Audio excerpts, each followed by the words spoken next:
adjuster of overall line pressure. The manual valve, which is moved by the gear selector, directly controls main line pressure. For example, moving into reverse or a manual low gear causes line pressure to rise significantly to provide maximum holding force. The throttle valve, or more commonly now the electronic pressure control solenoid, also has a huge effect, increasing line pressure as engine load increases to prevent clutch and band slippage. The gear selector, option D, directly manipulates the manual valve, so it definitely impacts line pressure.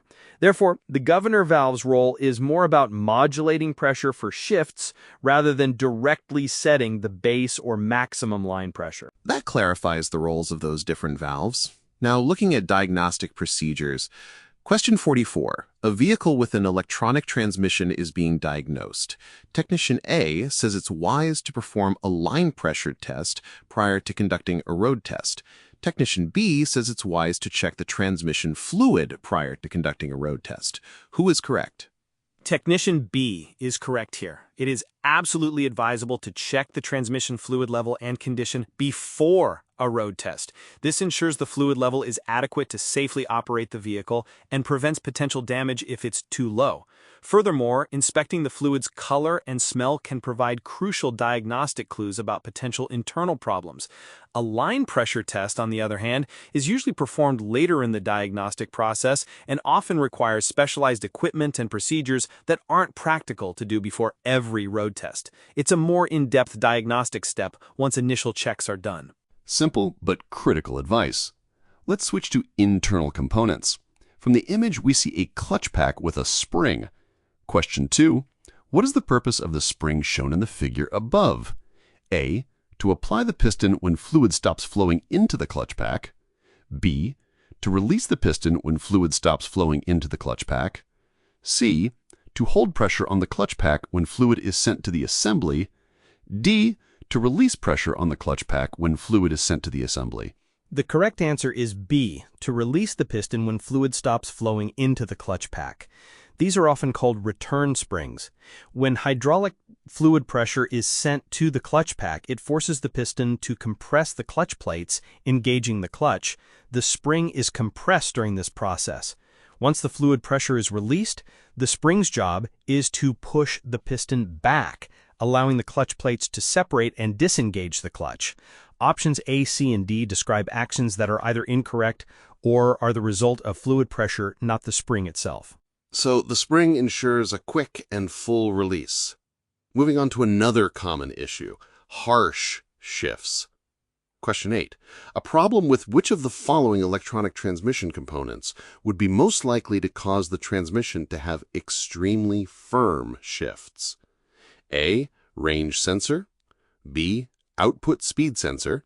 C. Input shaft speed sensor. Or D. Pressure control solenoid. The most likely culprit for extremely firm shifts, often described as harsh, is D, a problem with a pressure control solenoid.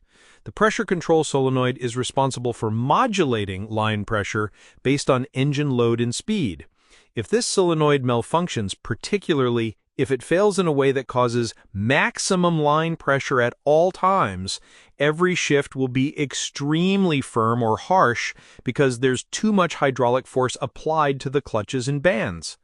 Issues with the range sensor, input speed sensor, or output speed sensor would more likely cause incorrect shifts, no shifts, or put the transmission into limp mode, but they wouldn't typically result in consistently harsh shifts like a pressure control solenoid problem. That's a clear explanation of how pressure directly impacts shift feel. Finally, let's cover maintenance. Question 12. Technician A says that the transmission vent should be checked when a repetitive seal failure occurs. Technician B says that the drive shaft has to be removed to replace the extension housing output seal. Who is correct? In this case, both Technician A and Technician B are correct. A clogged transmission vent can cause a buildup of internal pressure within the transmission. This excessive pressure will force fluid out through the weakest points, often leading to repeated seal failures, even after replacement. So, checking the vent is a crucial step if seals keep failing.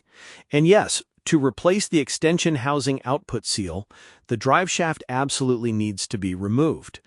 The output seal is located where the driveshaft connects to the transmission, so accessing and replacing it requires detaching the shaft first.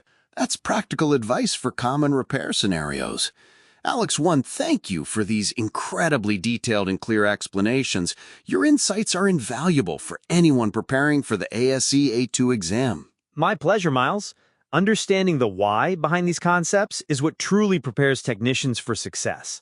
If you found this episode helpful, please share it with other students and technicians preparing for their ASE A2 certification.